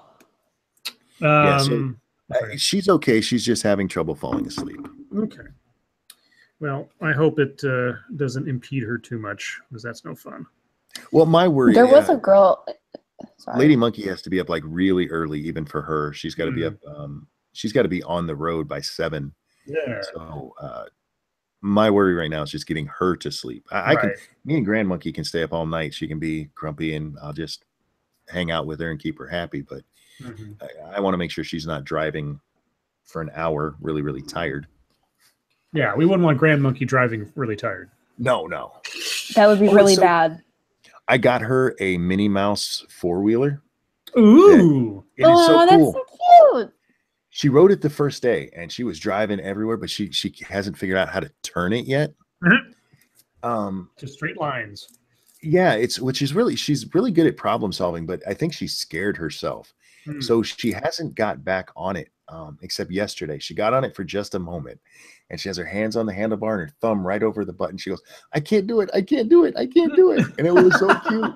Like, you should can. Oh, jeez. I put up a video of Jinx on Twitter and on Instagram. Yeah, I saw that. Yeah, puppy. You can throw food at him and he'll leave it. He's a good dog. I see. That's what I was doing. Yeah. Do we have any deep topics to discuss? None that are coming to mind. SDA. I don't know that you've ever actually brought up a deep topic. It might be your turn. Actually, yeah, funny you should say that. Oh, okay. What's funny? No, it's okay. Don't worry about it. Uh-oh. What happened? What? Nothing. I wasn't being condescending. I was honestly curious. Alrighty then. I mean, when you preamble with funny, you should say that. I'm like, what? Oh, what? That made it sound like you had a topic ready. Yeah. That's what I thought. That's all I meant. What? I don't understand. Okay. Well, Alrighty. yeah. All right. I have a topic. You do. Yeah. Okay. It's actually something Terry Diamandis just mentioned that they finally went and checked out Irate Bear. And if you guys haven't checked out Bear, check him out. I love Irate Bear. Me and Irate Bear have been talking. We've been talking pretty much since we both got on YouTube together. And we never met before. I don't mean we decided to do it, but since we met on YouTube. And we've been talking lately about the channels that do really, really well. Mm-hmm. And by really well, we mean, more than 1 million people. And within the political sphere, at that point, you're talking your Alex Jones types, your Paul Joseph Watson types. And they're not all at 1 million, but, close enough. And he said something that is struck me, and I've had trouble arguing against it because I do like to argue with Bear when he comes up with his theories. Mm-hmm. But he has this theory that in order to be really successful, you have to be on one extreme or the other. You have to be a hardliner.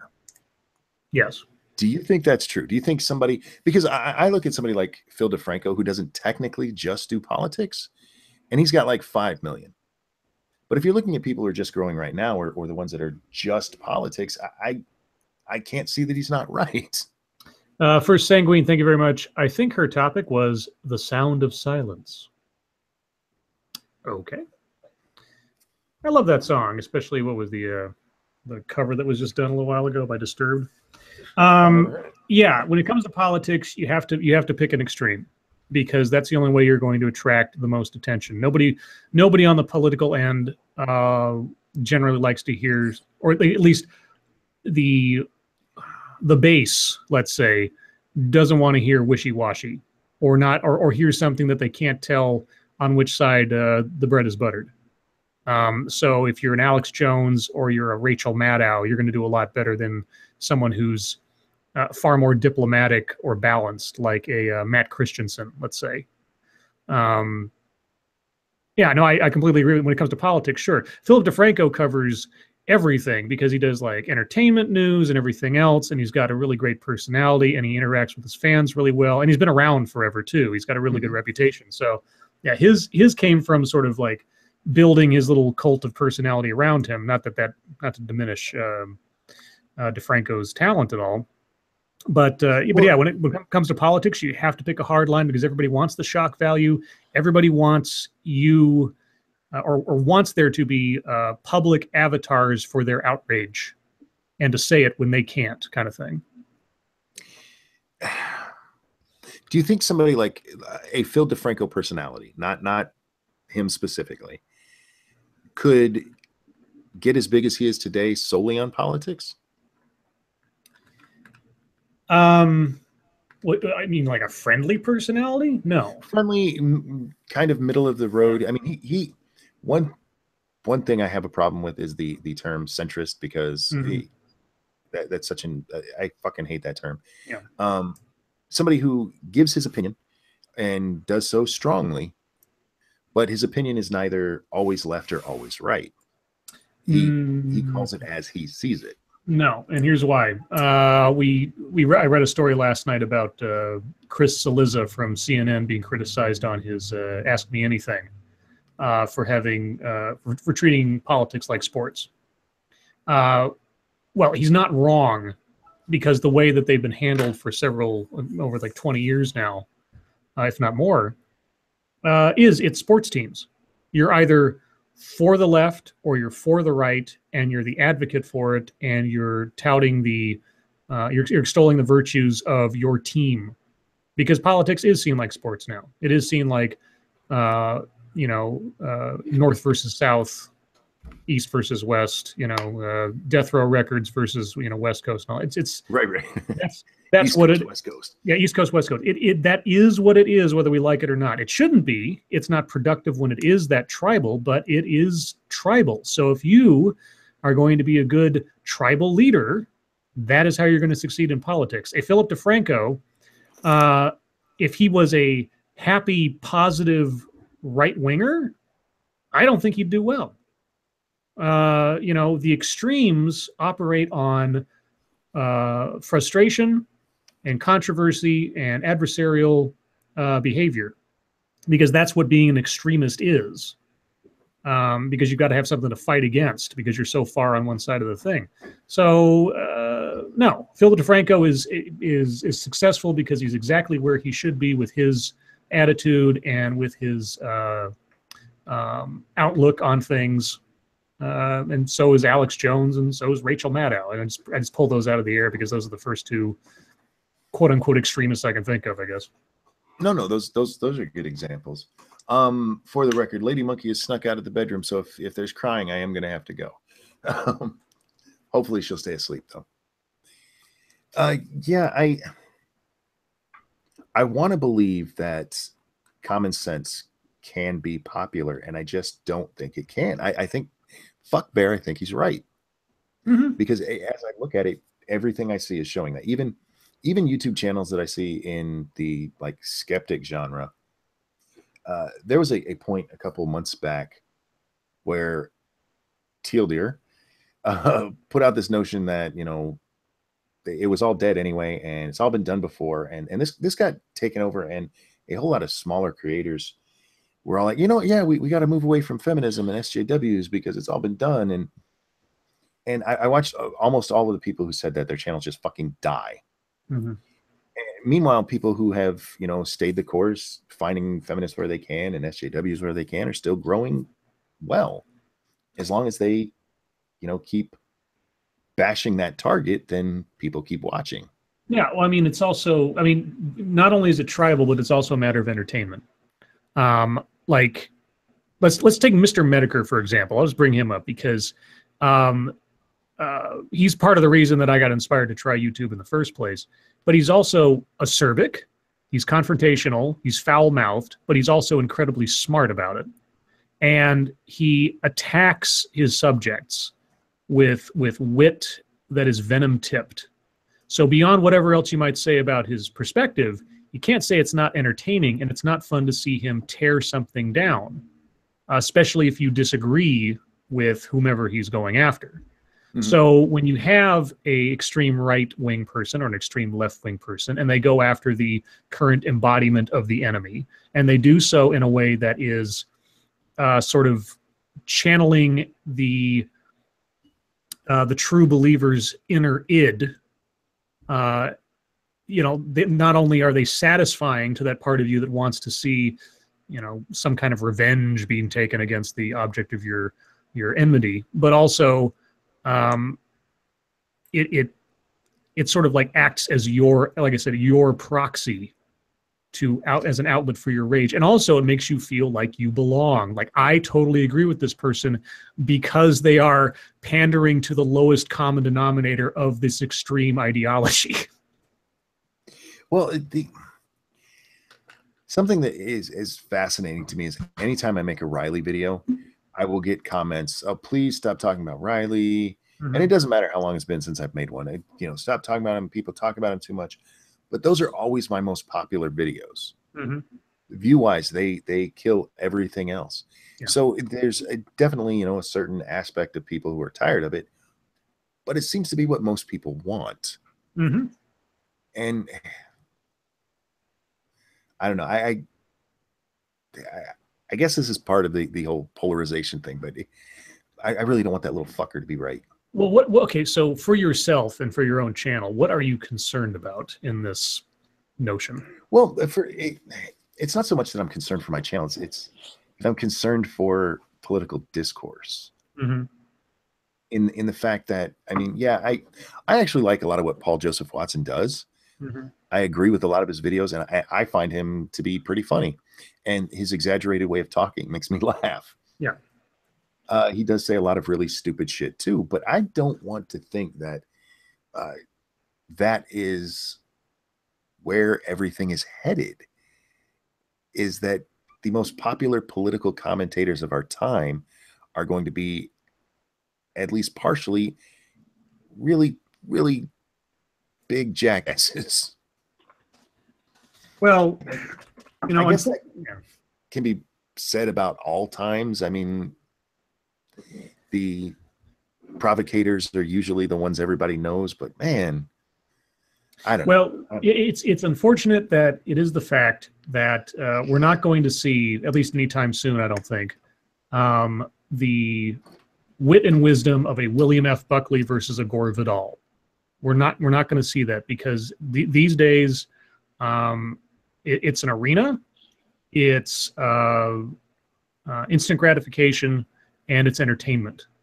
It's not about debating the issues necessarily. It's not about having a quote unquote fair and balanced analysis of what's going on in politics. It's about who's got the next gotcha moment for, you know, figure X or representative of the other tribe. I mean, CNN embodies that entire thing right now.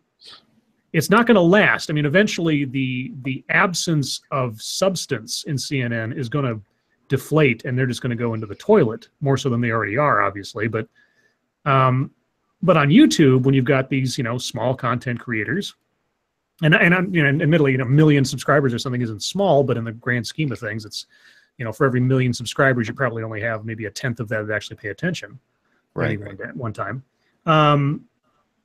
You know, people want that 5-minute, quick, instant gratification, little surge of emotion and controversy and vitriol that agrees with their perspective. And that is, and you know, barring some major shift in our media or political consciousness, that's not going to go away. I mean, right-wing radio has proven that for decades now. YouTube is just the latest iteration of it. All right, yeah. Still something I'm thinking on. I'm going to find a way to break this, because I don't want Irate Bear to be right. No, what you need to do is start an extremist channel. This is a personal thing. So, I just don't want him to be right. No, you need to start an extremist channel that is totally against Irate Bear. you need to start a channel that treats Irate Bear like he is a political ideology and just attack him. Yes. Yeah, that's what you need to do. Now, that would be really cool. And then he needs to start one making you a political ideology.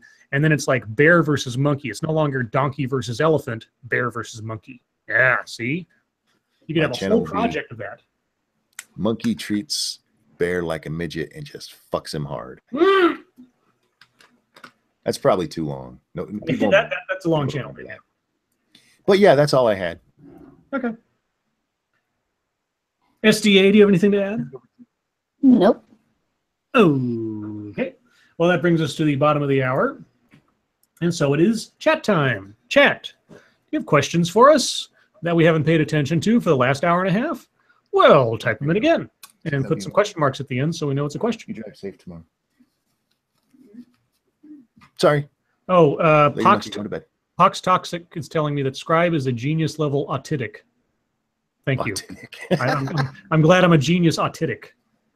I would be offended if I was a genius level autistic, but autistic, oh sure, I'll take that. Let's see. Oh, do we have questions? I haven't been paying attention. Sorry, guys. Yeah, it's question time. So, like nothing for you here, put 17,000 question marks after your question so we know it's really a question. Scribe SDA Monkey, what are your thoughts on Hammer's Ass? I've never seen it. Hammer's Ass?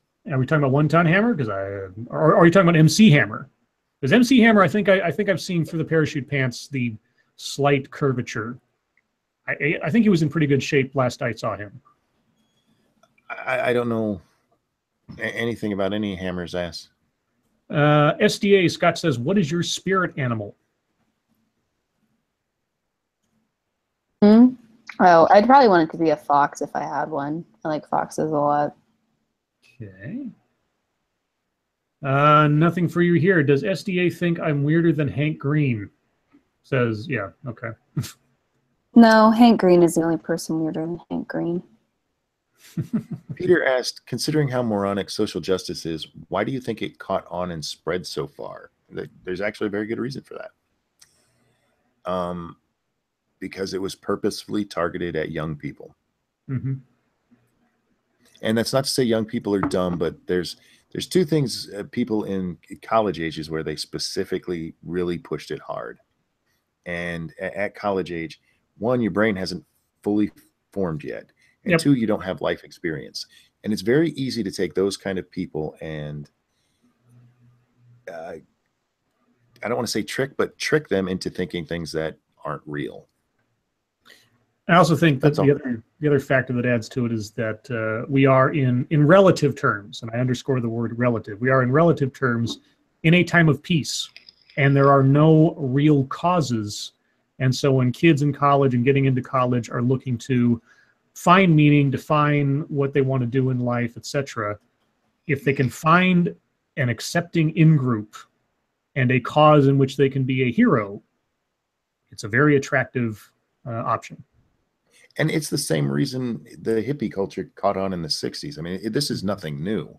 No. Sanguine says, what is one question you wish someone would ask? Oh.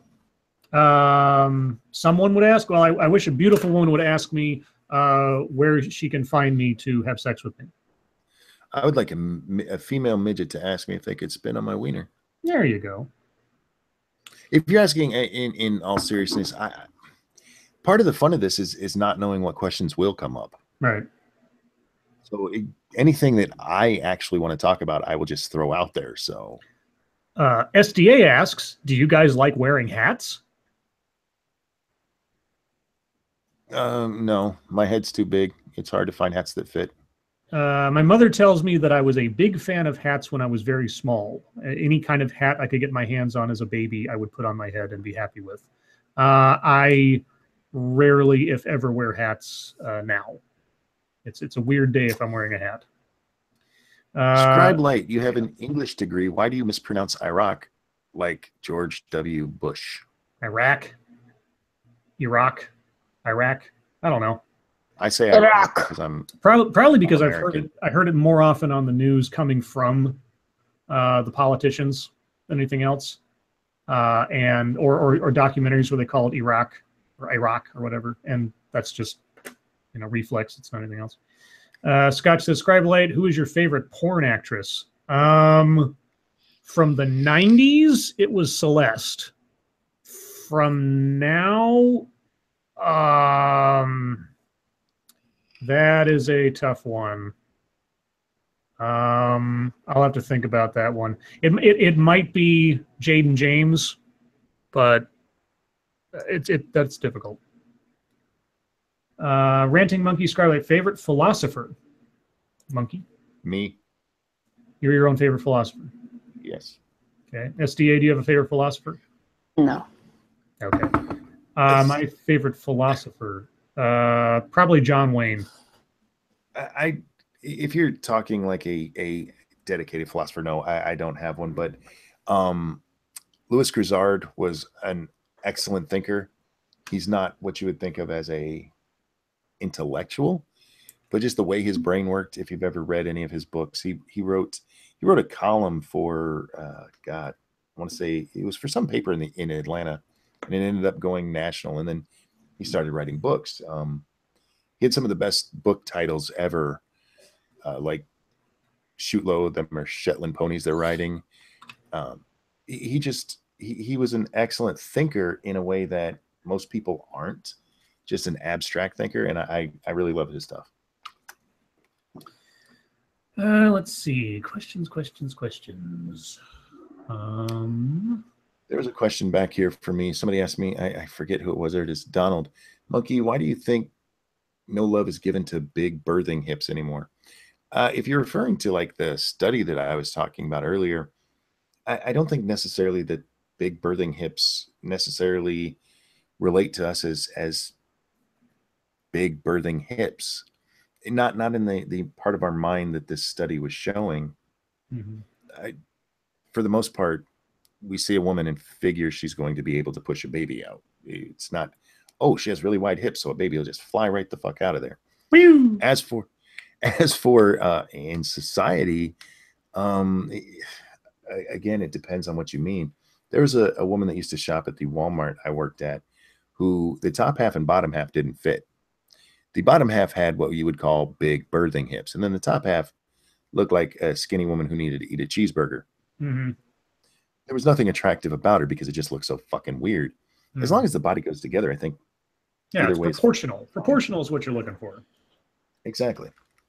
Nothing for you here. Would you ever go on a drug heist? Scribe Light, Ranting Monkey, something. No. A drug heist? That's I'm good. That's the shortest answer. Yeah, no. Not knowingly. Yeah, there's too many ways to die in that scenario. Yeah. And I don't need to know anything more than drug heist to know there's too many ways to die in that scenario. No, your squeaky door is asking SDA an inappropriate question. Do you have big no, birthing hips? I'm an hourglass. Ooh. So I look normal. The sands of time So run through SDA. What's your favorite car manufacturer? I have a bright yellow Bug. So. My favorite car manufacturer is Cybertron. You guys. You know, where I live, the whole Chevy Ford debate goes on. Like, these people, they fight about it. I don't really care. Whatever vehicle is working for me is the one I like the most at that time. What is the most embarrassing thing you have ever purchased? There's nothing for you here. Ever? As my wife described the other day, I don't get embarrassed. So that's one for you guys. Most embarrassing thing I've ever purchased. Oh, well, I did break down at one point because I was a complete nerd, and I bought the supplementary book to the Blair Witch Project movie that has all the lore and stuff in it. And so you can find out the real, like, behind the scenes stuff, not with the movie. No, this was a book written as though, you know, just like the movie, it was a real thing. So it was like a book telling about the history of all the characters and things, like it was an investigative nonfiction book. SDA. Well, what's the most embarrassing thing you've ever purchased? I'm not answering that. Okay. What is your favorite fictional car? Mine is Trinidad Kamen Rider Drive. That's from Brian Sanders. My favorite fictional car is Kit from Knight Rider. My favorite fictional car. Well, my first sort of cheesy answer would be Automan, but I don't actually like Automan because I've only seen it a couple of times. Fictional car. Probably right now, probably Ghost Rider's car with the flaming wheels and everything. That's pretty cool. SDA, do you have one? Peter in the chat brought up Herbie from the Herbie movie. Oh yeah. It's so cute. Herbie the Lovebird. Let's see. Brian Sanders says, when did Ghost Rider get a car? You obviously haven't been paying attention to the evolution of the character over the last, like, 5 or 6 years or something, but Ghost Rider is presently a different character. It's not Danny Ketch. It's not Johnny Blaze. And he drives a souped-up muscle car that gets all, like, demonic when he flames up and stuff. It's actually not a bad version or update to the character, given that they came up with a new person to carry the mantle in a new situation. So yeah, Robbie Reyes. Thanks, Phobos. I forgot for a second. It's in the comic books, and then it appeared on Agents of S.H.I.E.L.D. in in a real world thing. And I hope, my fingers are crossed, they give him his own series because he did a really good job. I really liked how they pulled that off. Nothing for you here asks, have you ever seen someone get explosive diarrhea at Walmart? Ew. No, but I have dealt with the aftermath. Oh. Do we want to hear a couple Walmart stories? No, well, not that one. You should do a stream where you do nothing but Walmart stories. I can do that. Yeah, How about this instead? Yeah. One of my favorite Walmart stories that involves a bathroom was a female manager who was a complete cunt, just a bitch. Once had to go help a man who had somehow got his nuts stuck in the toilet. I don't know how he did it, but he got his balls stuck between the seat and the bowl. Oh. And she had to help him get it out of there. And the funniest part of this is the guy's wife went and got the manager because even the guy's wife wouldn't help him. Oh, Jesus. Yeah, when I heard that, I was so happy. Yeah, I'll do a Walmart stream one time. That's a really good idea. Yeah, you can do a Walmart story stream. Like here's the stories of Walmart. You'd probably get so many hits on that. Oh, it's just tales from Walmart, or Monkey's Tales from Walmart. That'd be great. This is a programming note. I have now finished the second season of Legends of Tomorrow. So insofar as the Prime Arrow universe continuity of everything is currently available, I'm all caught up. I'm going to be starting the second season of Supergirl here presently. But since Supergirl kind of exists in a different continuity, I think I'm in a position where I could do a stream covering the DC Arrowverse series and such, just giving my impressions and that kind of thing. So I don't know when I'm going to do that, but sooner rather than later, I'll probably take an hour or two or something and just do a stream on the weekend before the Lords of the Night and get that out of the way. For those of you that have been asking me for that for like weeks and months now. Let's see. Other questions. Some Dumb American, when you publish your book, will it be under a pseudonym or will you dox yourself, says Knight of Charlemagne. I'll probably just dox myself. Okay. Let's see. Why was Uzi Q booted, says Irate Prostate. It was an accident. Oh, okay. Bae just messaged me and said that she did it by accident. She's on her phone and it's just a timeout. And we're sorry about that. Okay. So if Uzi's listening, she's got her, she's got the new baby in her arms, and it just was an accident. All right. So if Uzi's listening, it was an accident. No harm meant. Sorry about that. That has happened before. Yeah. Oops. Oopsies. Donald the Repentless, what are your thoughts on the Klingon redesign for Star Trek Discovery? Looks stupid. I don't know why they decided. I mean, a little bit of a makeup update since things have advanced, maybe a little bit in the Hollywood prosthetics since God, I don't know what, Voyager or Enterprise or whatever. But what they've done to make those things look like those aren't Klingons. They're just not. Or I mean, they could at least try to make them look like the Klingons from the original series or something before the whole genetic drift or whatever the hell happened. But no, those are. I have very little faith that Discovery is going to be any good. So, what's your favorite Leslie Nielsen movie? Oh, God, you're asking me to pick my favorite child. Airplane. Forbidden Planet. Oh, bullshit. It's either Airplane or Naked Gun. I've got to go with Airplane, even though it's not a Leslie Nielsen vehicle. He was in it, and that is such an awesome movie. Let's see. Joys of Sorrow. I will say, sorry. Because I've been asked, well, it sort of goes into like the question that I was asked. I'm gonna make another channel about writing around the time that I get around to publishing stuff. I'm listening, but I'm going to be muted for 1 second. Okay. Okay. BG says, Scribe Light, favorite Star Trek captain? Oh, man. Probably Picard. But, you know, there were a lot of instances where I really did like Cisco.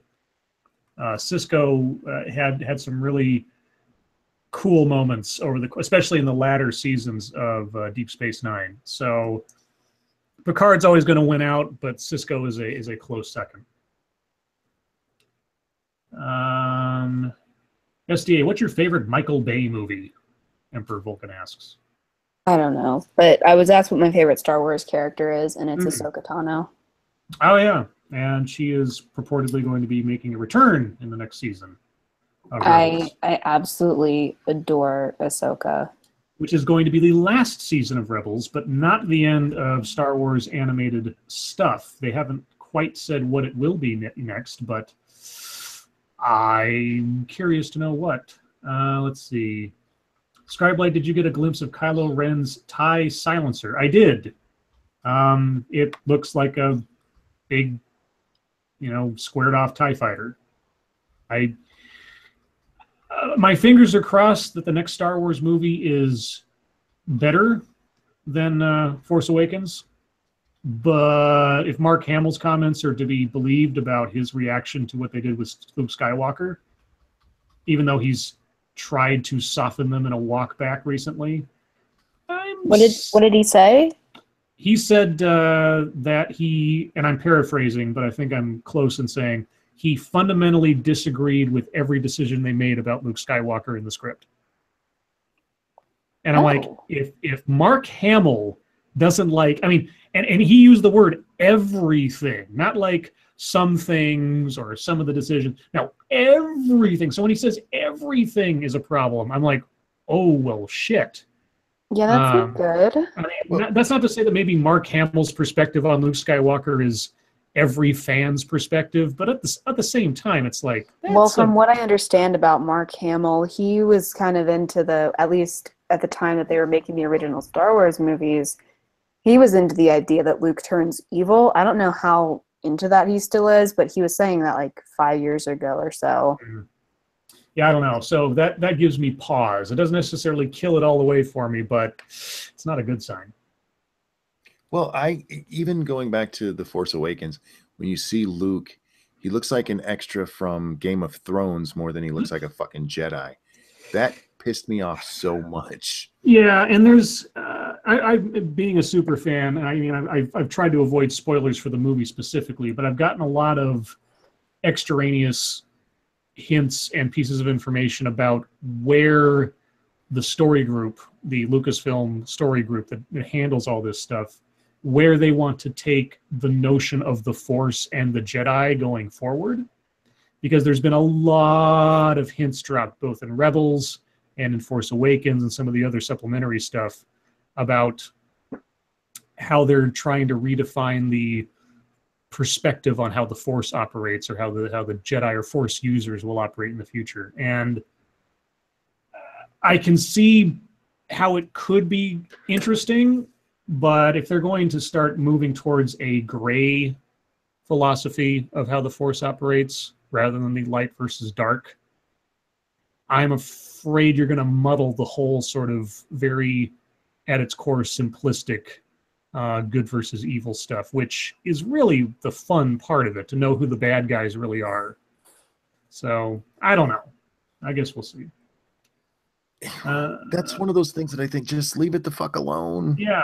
If you want to make a variant on it or something, you want to put a new spin, fine, but there should be some fundamentals, like what Yoda said, there's a dark side and a light. That's how it works. That is just how it works. The Force might be a neutral power, but it is channeled through the emotions of the wielder, and it's either light or dark. There's if there is an in between, it's a very, very thin line you're walking. Yeah, I don't want a chaotic neutral Force user. Right, exactly. I'm good. Yeah. Let's see. Renting Monkey, have you seen the trailer for Seth MacFarlane's version of Star Trek? I have not.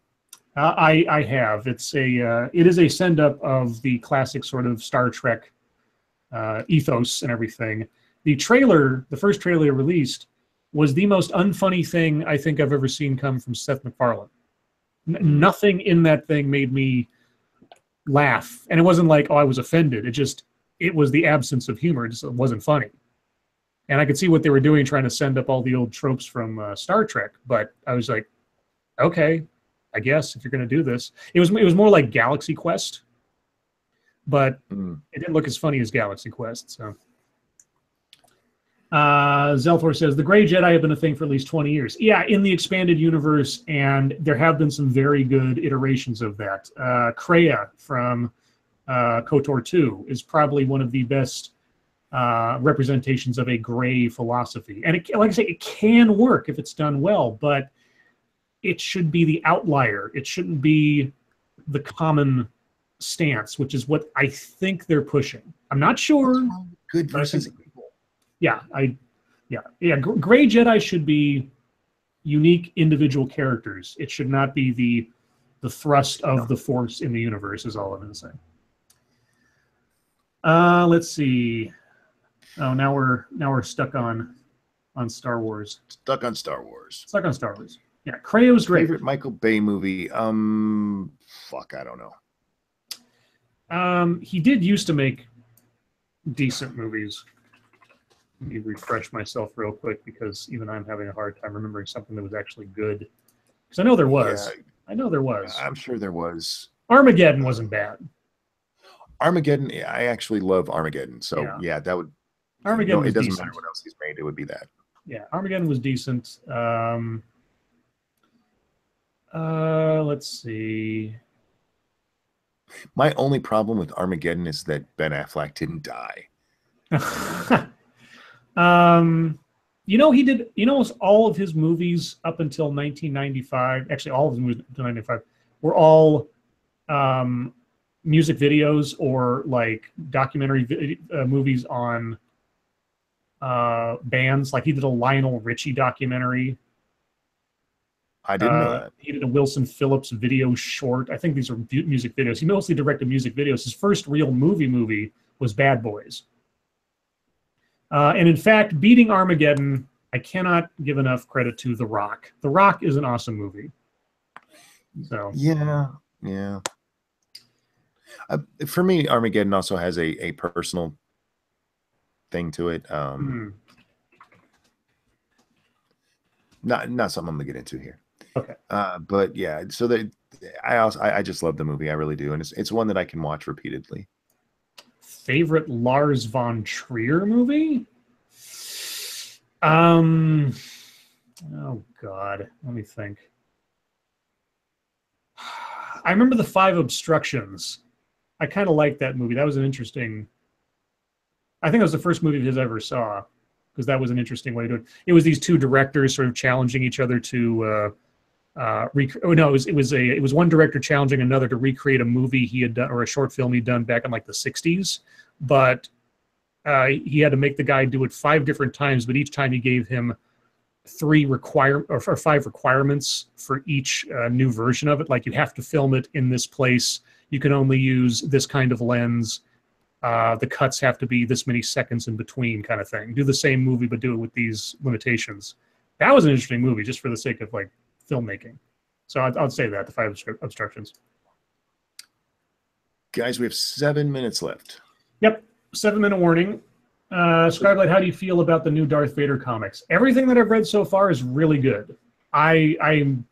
It's really sad that that Lucas didn't just hand off the writing to some of these writers that are doing these characters so well after the fact. The Darth Vader comics, I have collections of I have the first 2 trade paperback collections of them, and I was just happy as a clam. I just like, this is great storytelling. This is great use of the character. Yeah. Oh, there's an excellent question. Is there a song that makes you think of your first kiss? This is from Donald, and he says for him, it's Everybody Wants to Rule the World.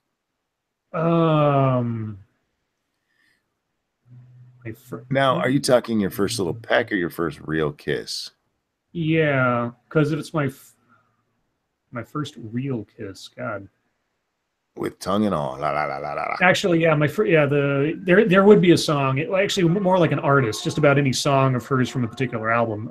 Nico Case, and it was Furnace Room Lullaby. That's the album name. It's also a song name. But yeah, it was that album that was present during my first sort of real romance.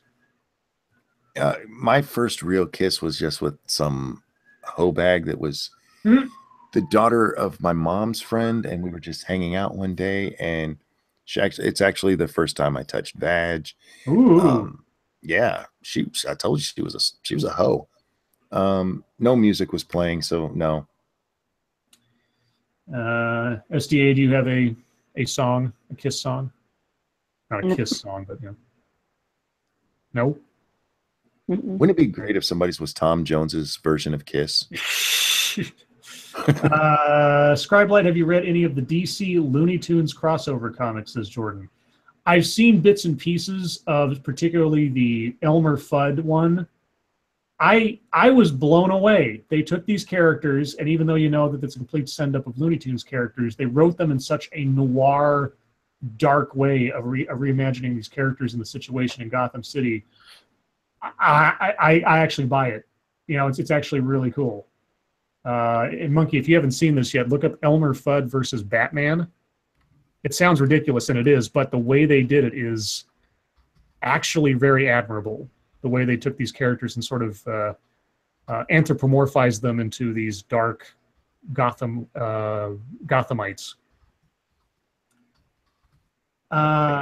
Nothing for you here. If you could resurrect any old dead band, who would they be and why? Dead band. No, I can't.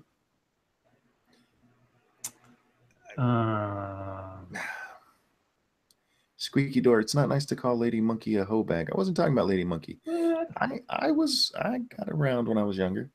Yeah, no kidding. How about a singer? How about a singer? I mean, a band is kind of tough, but Mario Lanza. Oh, Mario Lanza. He was a tenor. If anybody should be resurrected from the dead to sing a few more songs, it should be Mario Lanza. Either if we're just going with a person, either Richie Valens or God, who's the guy who died with him? Big Bopper. No. Buddy Holly. The other one, big one. Buddy Holly. Buddy Holly, thank you. Both of them, I would have liked to have seen where their careers went. I was saying, like the Big Bopper. Shed till he lays that purty face. Yeah, I like the Big Bopper. Don't get me wrong. I love music from that era. Yeah. But those two, I think, had more of a long-term. He was more of kind of a, I don't want to say carnival act, but within music, more of a carnival act. Yeah. Buddy Holly definitely was a loss. Buddy Holly was a big. Yeah. He could have gone all over the place. That's the day the music died. At least we got that song out of it. We got American Pie out of it. So. True. Yes. Scott says favorite Michael Moore movie. Roger and Me is still a really interesting movie. It's long before Michael Moore went completely. I mean, he was a little off his rocker in Roger and Me, but still, Roger and Me was relatively poignant, and it was low stakes local stuff. You could really tell that he was very passionate about the condition of his own community, and that was fine. He started going off the deep end with everything after that, but.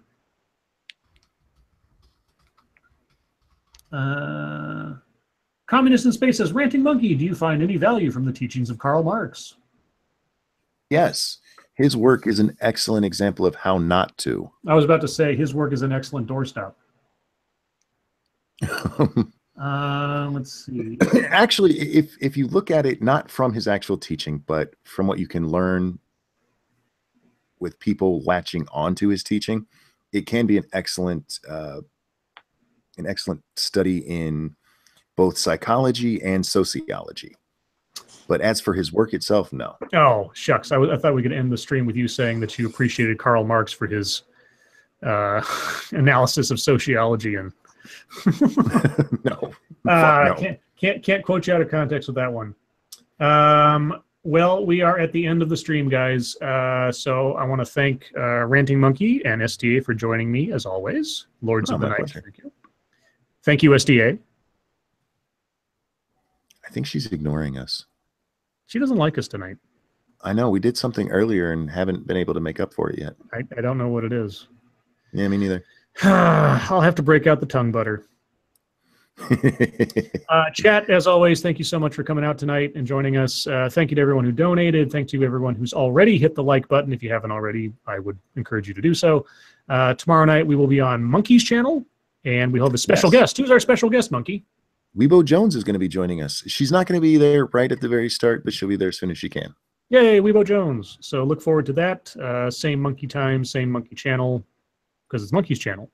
Yes. But anyway, everyone, hope you have a good evening. Oh, yeah, sorry. And there is a slight chance we will have a miniature guest as well.